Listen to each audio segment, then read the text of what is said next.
The autumn wind whistled through the crack in the apartment window as Mrs. Chen huddled with her 3 children under a worn blanket.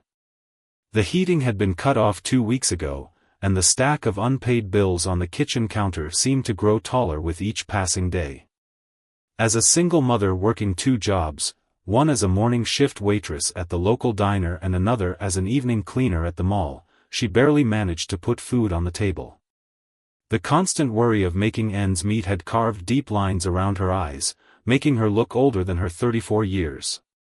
Her youngest, just 6 years old, didn't understand why they couldn't turn on the heat like before. The older 2, aged 10 and 12, had grown quiet lately, their usual playful chatter replaced by concerned glances whenever they saw their mother counting coins at the kitchen table. That morning started like any other. Mrs. Chen had just returned from her diner shift, her feet aching in her worn-out shoes. She was preparing a simple breakfast of oatmeal for the kids before school when the heavy knock came at the door. Her heart sank. She knew this day would come, but she had been praying for just a little more time. Officer Reynolds stood at the door, his face stern but his eyes betraying a hint of discomfort. Behind him, the building manager shifted nervously, clutching a stack of papers. "Ma'am," the officer began, his voice professionally detached, "I have an eviction notice. You need to vacate the premises within 24 hours." Mrs. Chen's hands began to tremble, but she fought to keep her voice steady for her children's sake.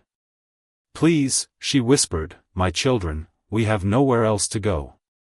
I'm expecting my paycheck next week. I can pay part of what I owe then." The officer's expression remained unchanged as he handed her the papers. "I'm sorry, but the law is clear. You've received multiple warnings. If you're not out by tomorrow morning, we'll have to remove you forcibly." Behind her, she heard her youngest starting to cry, and the sound shattered something inside her.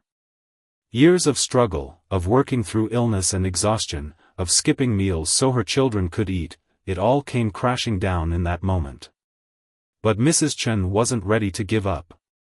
As the officer turned to leave, she made a decision that would set in motion a chain of events none of them could have predicted. She grabbed her phone and, with shaking fingers, dialed the number of a local news reporter who had once covered a feel-good story about her children's school fundraiser. What happened next would shake the foundations of their small community and force everyone to confront uncomfortable truths about justice, compassion, and the system that was supposed to protect its most vulnerable members. As the door closed behind the officer, Mrs. Chen gathered her children close. "Pack only what you really need," she told them softly, her mind already racing with possibilities. She had always taught her children that giving up wasn't an option, and now she would show them exactly what that meant. The next 24 hours would test her in ways she never imagined. But sometimes, when everything seems lost, the most unexpected allies emerge, and the most surprising solutions present themselves. Mrs. Chen didn't know it yet, but her story was about to become a catalyst for change that would ripple through their entire community. As she helped her children pack their few belongings into worn backpacks, she caught a glimpse of herself in the cracked bathroom mirror. The woman staring back at her wasn't just a victim of circumstances, she was a fighter, and she was about to prove it to everyone who had underestimated her. The local news reporter, Mrs. Rodriguez, arrived within the hour, her camera operator in tow. As Mrs. Chen recounted her story, careful to maintain her composure for her children's sake, she noticed something change in the reporter's eyes. This wasn't just another human interest story, this was a chance to expose the deeper issues plaguing their community. Unknown to Officer Reynolds, his by-the-book eviction was about to backfire in ways he never could have anticipated. And Mrs. Chen's quiet dignity in the face of adversity would soon become a symbol of something much larger than herself. The evening news broadcast sent shockwaves through the community. Mrs. Rodriguez's report showed the stark reality of Mrs. Chen's situation, the cold apartment, the children's worried faces, and the single mother's unwavering determination to keep her family together. The story struck a chord with viewers across the city, but it particularly caught the attention of someone unexpected. Officer Reynolds sat in his patrol car, watching the news report on his phone during his break. His jaw tightened as he saw himself on the screen, serving the eviction notice. The camera had captured everything: his stern demeanor, the trembling in Mrs. Chen's voice, and the sound of her youngest child crying. But what truly shook him was watching the rest of the story unfold. The report revealed details he hadn't known: how Mrs. Chen had lost her husband to cancer 2 years ago, leaving her with mounting medical bills. How she had been taking online classes late at night, trying to earn a degree that might lead to better job opportunities. How her children were all honor roll students, despite their challenging circumstances. As he sat there, memories of his own childhood surfaced, memories he'd tried to suppress. He remembered being 8 years old, watching his own mother plead with a landlord, remembered the shame of carrying their belongings in trash bags to a shelter. He'd become a police officer to help people, not to perpetuate the cycle of poverty he'd fought so hard to escape. Meanwhile, back at the apartment, Mrs. Chen was experiencing something unexpected. Her phone wouldn't stop ringing. Local community members, touched by her story, were reaching out. The owner of a nearby grocery store offered to deliver food. A retired teacher volunteered to watch her children after school so she could pick up extra shifts. But the most surprising call came from her previous employer. 2 months ago, she'd been forced to quit her job as an administrative assistant at a local construction company when her babysitter suddenly moved away. Her boss, Mr. Thompson, had seen the news report and remembered her as one of his most reliable employees. "I should have done more to help back then," he admitted over the phone, his voice heavy with regret. But it wasn't all positive attention. The building manager, feeling defensive about how he was portrayed in the news, began making threats about pressing charges for late payments. Some online commenters criticized her for playing the victim and manipulating the media. The pressure was mounting from all sides. As the 24-hour deadline approached, Mrs. Chen's children huddled together on their mother's bed, unable to sleep. The youngest clutched her worn stuffed rabbit, while the older two whispered reassurances to each other. Mrs. Chen listened from the hallway, her heart breaking but her resolve strengthening with each passing moment. She spent the night making calls, researching tenant rights on her phone, and preparing for whatever might come next. The community support was heartening, but she knew she needed more than just temporary help, she needed a sustainable solution. Around midnight, she received an unexpected message from Officer Reynolds. "Mrs. Chen, I'd like to speak with you tomorrow morning before the eviction time. There might be a way to handle this differently." The message left her confused and cautiously hopeful. Could the same officer who had seemed so unbending that morning be offering help now? She remembered seeing something in his eyes, a flicker of recognition, perhaps, when he'd first delivered the notice. As dawn approached, Mrs. Chen heard a commotion outside. Looking through her window, she saw news vans parking along the street. Word had spread, and more media outlets had picked up the story. But among the gathering crowd, she noticed something else: people were carrying signs. "Stop the eviction.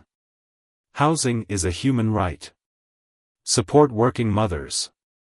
The sight brought tears to her eyes, but she quickly wiped them away. Her children would wake up soon, and they needed to see her strong. Whatever happened in the next few hours would shape their lives forever, and she was determined to show them that their community could be a source of strength. She began preparing breakfast with their remaining food, a few eggs and some nearly stale bread. As she cooked, she could hear the crowd growing larger outside. The youngest woke up and came to the kitchen, rubbing sleep from his eyes. "Mom, are we going to be okay?" he asked softly. Mrs. Chen pulled him close, breathing in the familiar scent of his hair. "Yes," she whispered, and for the first time in weeks, she actually believed it. Sometimes, she thought, it takes losing everything to discover just how much you have. The clock on the wall ticked closer to morning, and with it, the moment that would determine their fate. Officer Reynolds would be arriving soon, and Mrs. Chen steeled herself for whatever would come next. The story that had started as a simple eviction notice had grown into something much larger, a testament to the power of community, the complexity of justice, and the strength of a mother's love. At precisely 7:30 a.m., Officer Reynolds pulled up to the apartment building. The crowd parted silently as he walked toward the entrance, their signs held high but their voices hushed. He was no longer just an officer performing his duty, he had become a symbol of a system they were fighting against. But this morning was different. Instead of his usual police uniform, he wore civilian clothes. In his hand, he carried a thick folder rather than eviction papers. The news cameras followed his every move as he buzzed Mrs. Chen's apartment. When she opened the door, both of them noticed the changes in each other. Mrs. Chen stood straighter, bolstered by the community's support. Officer Reynolds' usual stern expression had softened, replaced by something that looked almost like hope. "May I come in?" he asked quietly. "There's something I need to show you." Mrs. Chen nodded, leading him to the small kitchen table where her children were finishing their breakfast. The oldest two watched the officer warily, while the youngest continued munching on his toast, oblivious to the tension. "After seeing the news report last night, I couldn't sleep," Officer Reynolds began, opening his folder. "I spent hours researching and making calls. What I found might change everything." He spread several documents across the table. "The company that owns this building has a history of illegal practices.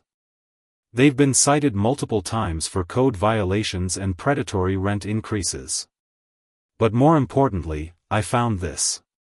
He pulled out a document highlighting a city ordinance that required landlords to provide adequate notice and support services to families with children before any eviction could be processed.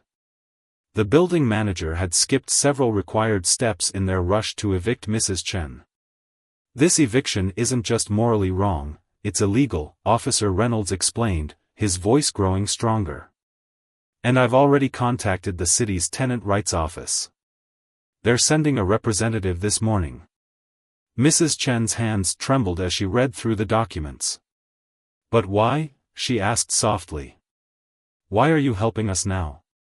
Officer Reynolds was quiet for a moment, looking at the children who reminded him so much of himself at their age. "Because 25 years ago, I was that kid," he gestured to her. "Youngest. And nobody stood up for my family when we needed it. I became a police officer to protect people, not to be part of their nightmare." Outside, the crowd had grown larger. News of Officer Reynolds' arrival in civilian clothes had sparked speculation, and more community members were arriving by the minute. Among them was Mr. Thompson, Mrs. Chen's former employer, who had brought his company's legal team. The building manager arrived shortly after, his face red with anger when he saw the gathering crowd. But his confidence faltered when he spotted the city's tenant rights representative stepping out of her car, briefcase in hand. Back in the apartment, Officer Reynolds was explaining the next steps. "The tenant rights office can file an emergency injunction to stop the eviction. Mr. Thompson's lawyers are willing to represent you pro bono. And..." He hesitated, then continued, "I'm willing to testify about the building manager's failure to follow proper procedures." Mrs. Chen's oldest child spoke up for the first time that morning. "Does this mean we can stay, Mom?" Before she could answer, there was another knock at the door. It was Mrs. Rodriguez, the reporter who had first shared their story. But this time, she wasn't alone. With her was a representative from a local non-profit organization that helped single parents with housing and education. "We've been flooded with calls since last night," Mrs. Rodriguez explained. "This non-profit wants to work with you, Mrs. Chen. They can help with immediate rental assistance and connect you with their job training program. They're even willing to provide childcare support so you can finish your degree." The youngest child, finally sensing the shift in the room's energy, left his half-eaten toast and ran to hug his mother. Mrs. Chen held him close, tears flowing freely now. But these weren't tears of desperation like yesterday, they were tears of relief, of hope, of realizing that sometimes the darkest moments can lead to unexpected light. Officer Reynolds watched the scene unfold, remembering his own mother's tears from so long ago. He made a silent promise to himself that this would be the beginning of a change in how he approached his duties. Law enforcement wasn't just about following rules, it was about protecting the vulnerable and standing up for what was right. As the morning progressed, the apartment that had felt so cold and hopeless just hours ago began to fill with warmth, not from the broken heating system, but from the presence of people working together to help a family in need. The building manager, faced with mounting legal pressure and media attention, retreated to consult with his own lawyers. Mrs. Chen looked around her small kitchen, now crowded with people offering help and hope. Her children were smiling for the first time in weeks. The stack of bills that had seemed so insurmountable yesterday was being sorted through by people who actually had the power to help. But perhaps the most profound change was in her own heart. The shame and isolation of poverty had been replaced by something powerful, the knowledge that she wasn't alone, that her community would stand with her, and that even the most difficult circumstances could lead to unexpected alliances and new beginnings. The story of Mrs. Chen and Officer Reynolds quickly spread beyond their local community. By afternoon, major news networks had picked up the story, focusing on the unusual alliance between a police officer and the family he was supposed to evict. Social media exploded with clips of Officer Reynolds entering the building in civilian clothes, and hashtags supporting Mrs. Chen began trending.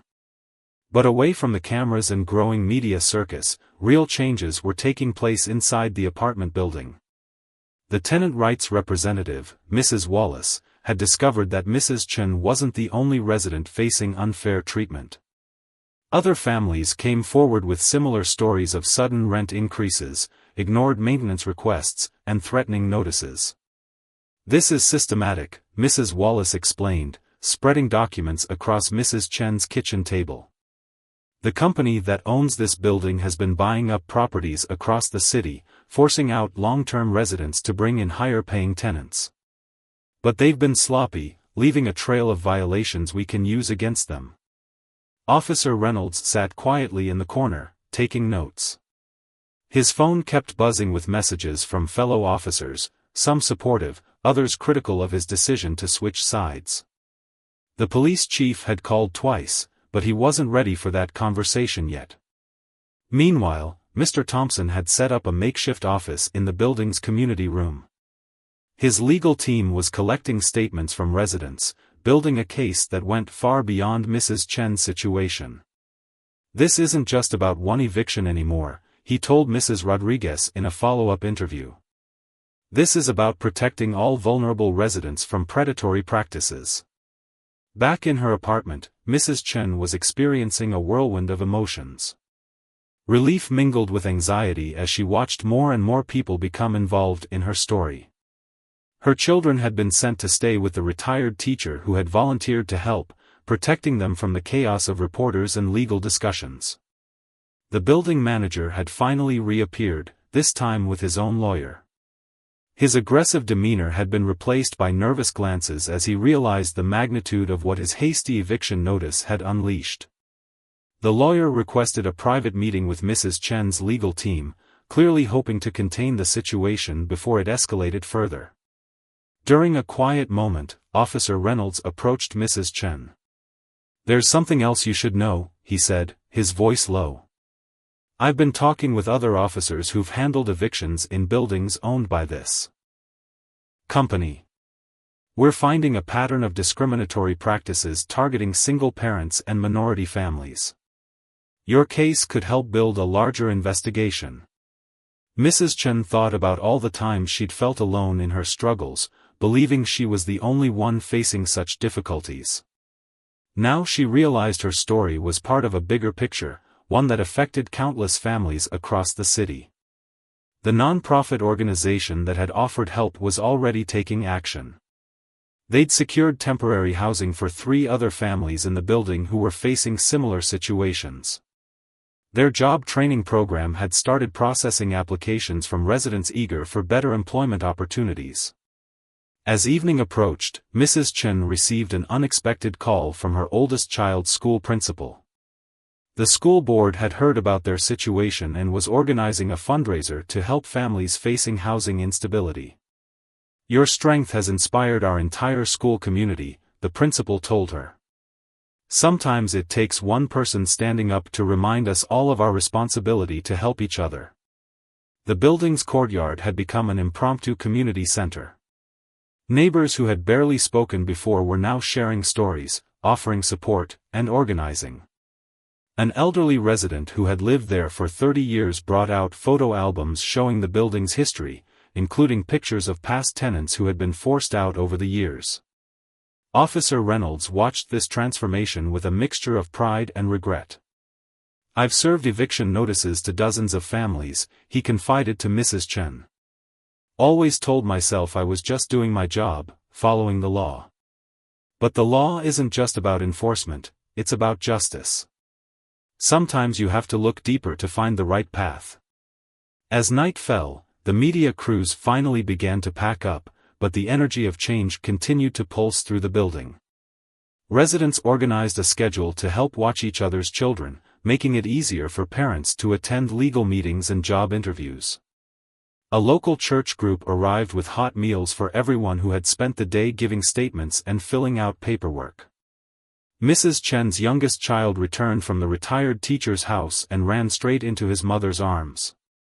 "Did we win, Mom?" he asked sleepily. "Are we staying home?"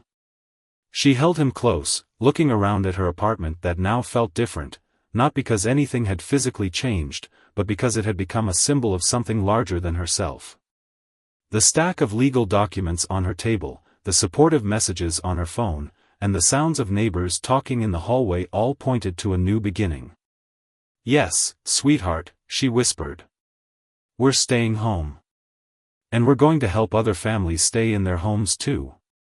As she put her children to bed that night, Mrs. Chen reflected on how much had changed in just 24 hours. Yesterday, she had felt powerless and alone. Today, she was part of a movement for change. Her story had become a catalyst, exposing injustices that had long been hidden and bringing people together to fight for something bigger than themselves. The next morning brought a scene that nobody could have predicted. The building's parking lot had been transformed into an impromptu resource center. Local organizations had set up tables offering everything from legal advice to job applications. The coffee shop across the street was sending over endless carafes of coffee and boxes of pastries for the volunteers. Officer Reynolds arrived early, having spent most of the night reviewing similar cases across the city. The police chief had finally reached him, and their conversation had been surprisingly supportive. "Times are changing," the chief had said. "Maybe it's time our approach to these situations changes too." Mrs. Chen found herself in an unexpected position, no longer just fighting for her own family, but becoming a voice for others who had faced similar struggles. The local news station had asked her to participate in an in-depth interview about housing inequality, and while the attention made her nervous, she knew her story needed to be told. Her children were adapting to their new reality in their own ways. The oldest had started helping younger kids in the building with their homework, creating an informal study group in the community room. The middle child was using her artistic talents to make posters for the growing housing rights movement. Even the youngest was contributing, his innocent questions about fairness and helping others often cutting straight to the heart of the matter. The building manager's lawyer had returned with a settlement offer, but it wasn't what anyone expected. Instead of just addressing Mrs. Chen's situation, they were proposing building-wide reforms. The pressure from media attention and the mounting legal evidence had forced the property company to reconsider their entire approach. They're offering to freeze rent increases for current residents for the next 2 years, Mr. Thompson explained during a community meeting. They'll also establish a maintenance response system and create a resident advisory board. But most importantly, they're willing to work with the nonprofit to create an emergency assistance program for families facing financial hardships. The residents listened intently, their expressions a mixture of hope and skepticism. An elderly woman raised her hand. "What guarantees do we have that they'll keep their promises?" she asked, her voice carrying years of distrust. That's when Officer Reynolds stepped forward. "I've been talking with the city council," he announced. "They're drafting new regulations for property management companies, with real oversight and consequences. Your experiences here are helping shape those policies." Mrs. Chen watched as her neighbors digested this news. The woman who lived next door, who had also been struggling with rent increases, wiped tears from her eyes. The young couple from the third floor, who had been afraid to complain about their broken heating, held hands tightly. Later that afternoon, Mrs. Chen received another unexpected visitor, her former supervisor from the diner where she worked morning shifts. The woman had seen the news coverage and came with an offer. "We need a manager for our new location," she explained. "Someone who understands hard work and knows how to treat people with dignity. The hours would be more regular, the pay better, and we offer benefits." As Mrs. Chen processed this opportunity, her phone buzzed with a message from the nonprofit organization. They had secured funding for her to complete her degree, with flexible online classes and childcare support. The path forward that had seemed so impossible just days ago was slowly taking shape. Officer Reynolds, meanwhile, was experiencing his own transformation. His stand against the eviction had inspired other officers to come forward with similar stories and concerns. The police department was now developing new training protocols for handling eviction cases, focusing on connecting families with resources before reaching the point of no return. The building's courtyard had become a symbol of community resilience. Residents had started a shared garden in the previously neglected space, with families taking turns caring for the plants. Children played together while parents exchanged resources and support. The isolation that had kept so many suffering in silence was being replaced by a network of mutual aid and understanding. As evening approached, Mrs. Chen took a moment to sit on the building's front steps, watching the sunset. Her youngest played nearby with new friends, their laughter a stark contrast to the tears of just days ago. A newspaper someone had left behind carried the headline, "Local Housing Crisis Sparks Community Revolution." Officer Reynolds joined her on the steps, still in his civilian clothes. "You know," he said thoughtfully, "when I was a kid, after we lost our home, I used to dream about having the power to help other families avoid that pain. Never thought it would happen quite like this." Mrs. Chen smiled, remembering how frightened she'd been when he first appeared at her door. "Sometimes the people we think are our obstacles turn out to be our strongest allies," she replied. Inside the building, the community meeting was wrapping up.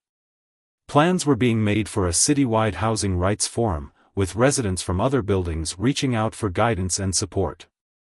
The movement that had started with one family's crisis was growing into something that could help countless others. Mrs. Chen's oldest child appeared in the doorway. "Mom," they called out, "Mr. Thompson says there are other buildings asking for help. They want to know how we did it." Their eyes shined with pride and purpose. Standing up, Mrs. Chen took one last look at the sunset. Tomorrow would bring new challenges, but she was no longer facing them alone. The community that had come together in her time of need was becoming a force for change, proving that sometimes the worst moments in life can lead to the most powerful transformations. 1 week after the failed eviction attempt, the local city council chamber was packed to capacity. Mrs. Chen sat in the front row, her children beside her, as speaker after speaker approached the podium to share their housing crisis stories. The movement that had started in their building had unleashed a flood of similar experiences across the city. Officer Reynolds, now a recognized face in the community, stood at the back of the room in his uniform. Other officers had joined him, their presence sending a powerful message about law enforcement's changing role in housing disputes. The police chief himself had come to support the proposed reforms.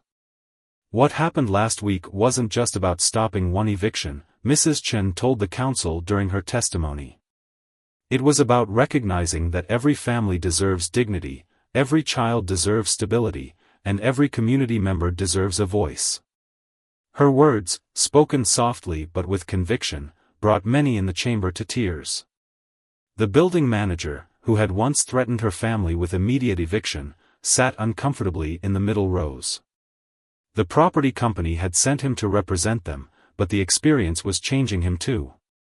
During his turn to speak, he surprised everyone by admitting to the pressure he'd faced to push out lower-income tenants.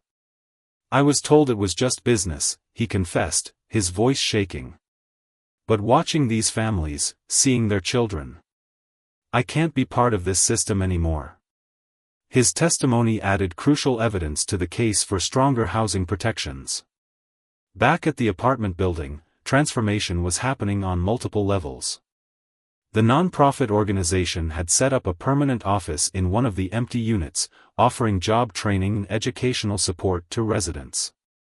Mrs. Chen's neighbor, inspired by recent events, had started a childcare cooperative, allowing single parents to share babysitting duties and support each other's work schedules.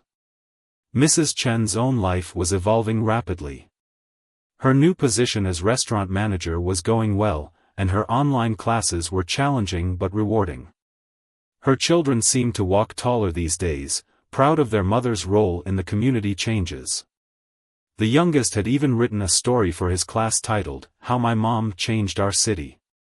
Officer Reynolds had become a regular visitor to the building, but not for enforcement.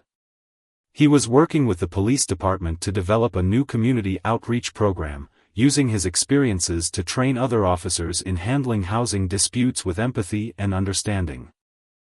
"We need to see beyond the paperwork," he explained during a training session. "Behind every eviction notice is a family, a story, and often a system that's failed them. Our job isn't just to enforce laws, it's to protect our community's most vulnerable members." The media attention had brought unexpected allies. A tech company in the city, moved by the story, had donated computers for a learning center in the building's community room. Local teachers volunteered their time for after-school tutoring, and a mental health organization offered free counseling services to families dealing with housing stress. One evening, as Mrs. Chen helped her children with homework in the newly equipped community room, she overheard two residents discussing their plans to run for local office. The crisis that had nearly destroyed her family had awakened political awareness throughout the community. Mr. Thompson's legal team had expanded their investigation, uncovering similar predatory practices in other properties across the state. What started as one mother's stand against eviction was evolving into a class action lawsuit that could affect housing policies nationwide. The building's shared garden was flourishing, with the first vegetables ready for harvest. Residents had organized a weekend farmers market in the parking lot, creating both community bonds and extra income opportunities. The space that had once been filled with fear and isolation was now alive with hope and cooperation. Mrs. Chen's oldest child had started a youth advocacy group, bringing together teenagers from different buildings to discuss housing rights and community organizing. "Mom," they said one evening, "I want to study law when I grow up. I want to help other families like ours." The ripple effects continued to spread. Other cities began reaching out, asking about the community's approach to housing justice. Mrs. Rodriguez, the reporter who had first shared their story, was now working on a documentary about housing inequality, with Mrs. Chen's story at its heart. Even the property company was changing. Under new management, they had hired resident advocates and created a transparent maintenance request system. The building manager, once their adversary, had been reassigned to implement similar reforms across their other properties. 1 month after the failed eviction, Mrs. Chen stood in her kitchen, preparing dinner with ingredients from the community garden. The apartment was warm now, the heating fixed as part of the building-wide improvements. Through her window, she could see children playing in the courtyard, parents chatting on benches, and seniors tending to the garden. Officer Reynolds stopped by, as he often did, this time with news. "The City Council is voting tomorrow on the new housing protection laws," he announced. "They're calling it the Community Stability Act. Your story helped make this possible." Mrs. Chen looked around her small kitchen, remembering the morning when it had all seemed hopeless. Now, Papers on her refrigerator showed her class schedule, work roster, and community meeting notices. Her children's artwork, depicting scenes of community harmony, covered the walls. "Sometimes," she said, serving Officer Reynolds a cup of tea, "losing everything makes you realize just how much you have. Not in things, but in people, in community, in hope." Outside, the sunset painted the sky in vibrant colors, a fitting backdrop to a community that had found its voice and its power. The story that had begun with one mother's desperate stand was writing new chapters every day, proving that the greatest changes often start with a single act of courage. 3 months after the day that changed everything, Mrs. Chen stood at a podium in the state capitol building. Behind her sat dozens of families from across the state, each with their own story of housing struggles and community resilience. The Community Stability Act had passed in their city, and now other municipalities were following suit. "I never dreamed of speaking in a place like this," she began, her voice steady despite her nerves. 3 months ago, I was a mother facing eviction, trying to keep my children warm in a cold apartment. Today, I stand before you as proof that when communities unite, real change is possible." In the audience, Officer Reynolds watched with pride. He'd taken on a new role within the police department, heading a special unit focused on preventing evictions through early intervention and resource connection. His team had already helped dozens of families avoid the trauma he'd once been tasked with enforcing. The building they'd once called the battleground had become a model for community housing. The Resident Advisory Board, which Mrs. Chen now co-chaired, had implemented programs that were being studied by housing advocates nationwide. The community garden had expanded to include a greenhouse, providing fresh produce year-round and job training for residents interested in urban agriculture. Mrs. Chen's children were thriving in ways she hadn't thought possible during their darkest days. The oldest had been accepted into a prestigious youth leadership program, their experience with community organizing catching the attention of program directors. The middle child's artwork, depicting their community's transformation, had won a citywide contest and now hung in City Hall. The youngest had become the building's unofficial welcome ambassador, greeting new families with the warmth and hope that had become their community's trademark. Back at the apartment complex, the changes were both visible and profound. The once empty community room now hosted job training sessions, ESL classes, and financial literacy workshops. The nonprofit organization had expanded its presence, helping residents not just maintain stable housing but build paths toward homeownership. Mr. Thompson, whose legal team had successfully negotiated the building-wide reforms, had expanded his pro bono program to help other communities replicate their success. "What happened here wasn't just about housing," he explained to a group of visiting city planners. "It was about recognizing that every community has the potential for transformation when people are given the tools and support they need." The building manager, in an unexpected turn of events, had become one of their strongest allies. His insider knowledge of predatory practices had proved invaluable in crafting legislation to protect vulnerable tenants. "I used to see numbers on a spreadsheet," he admitted during a community meeting. "Now I see families, dreams, and possibilities." Mrs. Rodriguez's documentary about their story was nearing completion. Preview screenings had brought tears and inspiration to audiences across the country. But more importantly, it had sparked similar movements in other cities, with communities organizing to protect their most vulnerable members. One evening, as Mrs. Chen walked home from her management job at the restaurant, she paused to watch the sunset from their building's courtyard. The space had been transformed with benches, playground equipment, and flourishing garden beds. Children played while parents chatted, seniors taught younger residents about gardening, and teenagers worked on homework at newly installed outdoor study tables. Officer Reynolds joined her, as he often did during his community outreach rounds.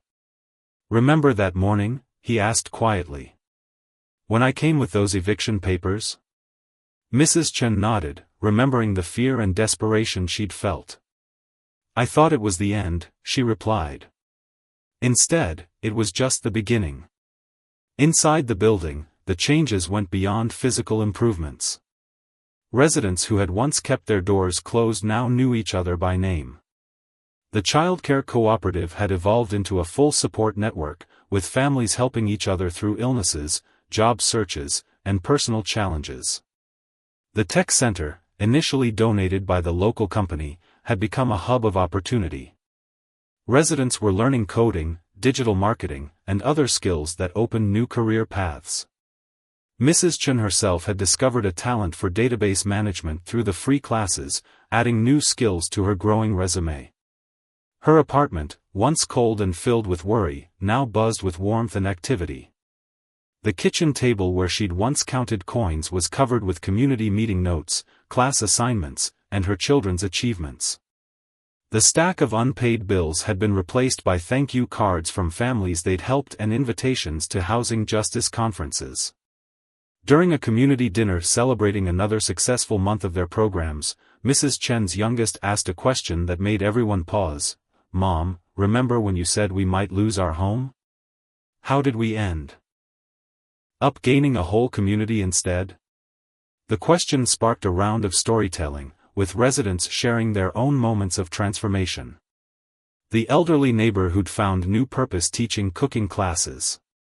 The single father who'd secured a better job through the training program. The teenager who'd discovered a passion for community organizing.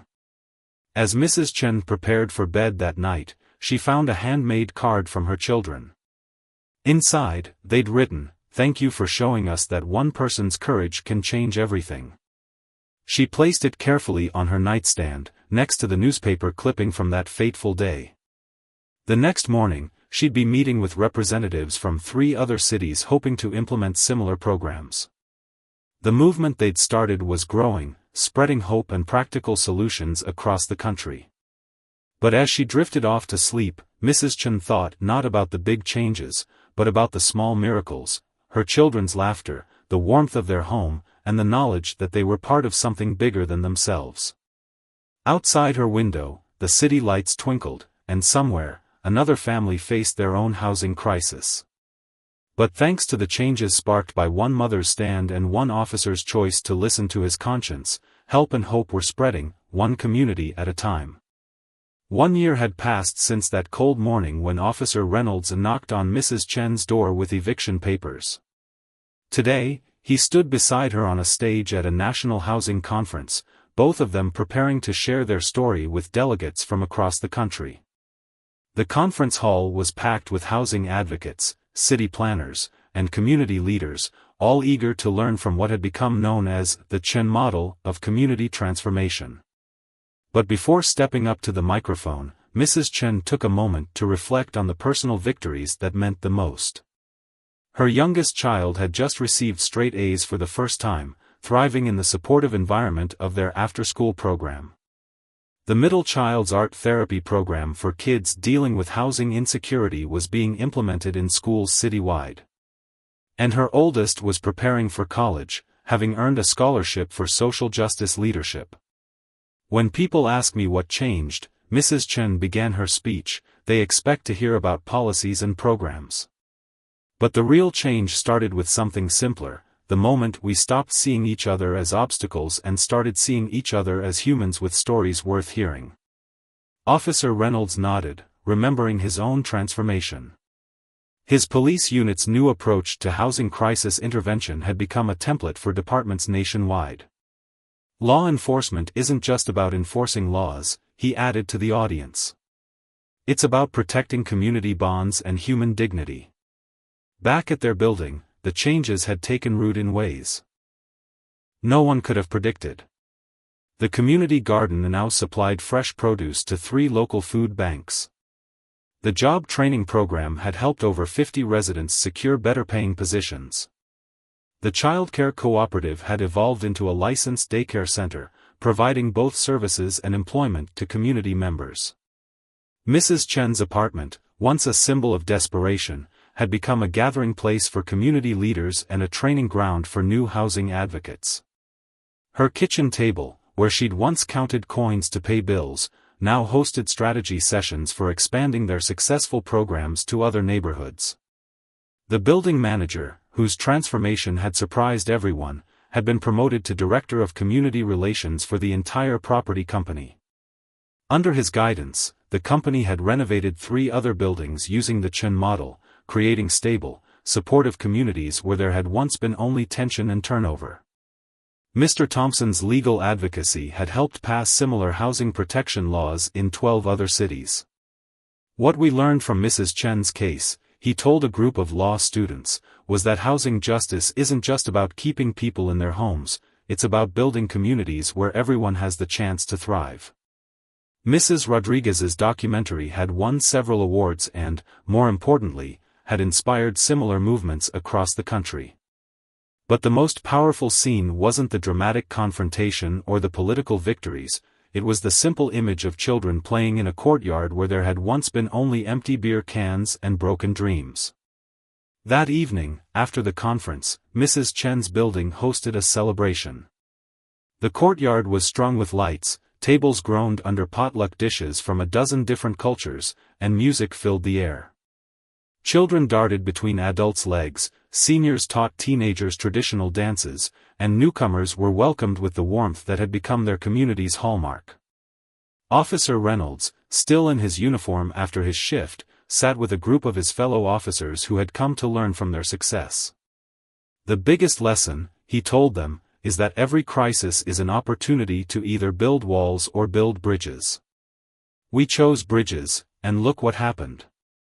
Mrs. Chen watched her youngest child teaching new residents' kids how to tend the garden beds. Her middle child was showing off the new mural they'd painted in the community room, depicting their journey from crisis to community.